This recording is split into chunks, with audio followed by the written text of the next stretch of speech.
សេះសរូបភាពអ្នកណាគេអត់ទេណាខ្ញុំសុំសួរប្រធានវត្តភាពនឹងពូហ៊ុនម៉ាណែតនាយករដ្ឋមន្ត្រី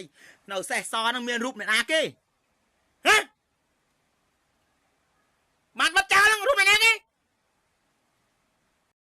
ថានៅសេះសនឹងមានរូបអ្នកណាគេប៉ុណ្ណានេះហើយនេះមិនបិទរូប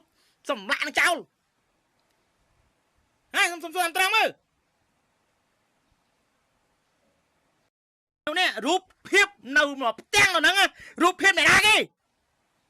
បានហ៊ានបិទចោលខាំងលបងចោលរូបអ្នកណាគេនិយាយច្បាស់មួយប្រជាពលរដ្ឋណារូបអ្នកណាគេមើលបិទរូបភាពចោលអស់ទៀតបិទទាំងកន្លែងចូលទៅលេងកំសាន្តណាត់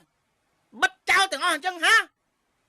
តែគិតទេប្រជាពលរដ្ឋរកចំណុចស្ទល់ទុយហ្នឹងគាត់ចូលទៅលេងបានយល់អត់តំបន់ពីដើមកន្លែងហ្នឹងភ្ញៀវទេសចរមកកប៉ាល់មកប្រជាពលរដ្ឋចុះទៅមើលបានតង់ចាស់តង់ក្មេងឈរមើលបានស្មើនឹងនិយាយទៅខ្យល់អាកាសល្អអ្នកបើកឡានធំគាត់មកគាត់ចុះកំសាន្តហ្នឹងគេហូបអីហ្នឹងបានជាតិយើងមិនមើលពីចំណុចតូចហ្នឹងផងឃើញតែលុយបាត់ចោលឃើញតែលុយបាត់ចោលនឹងរះ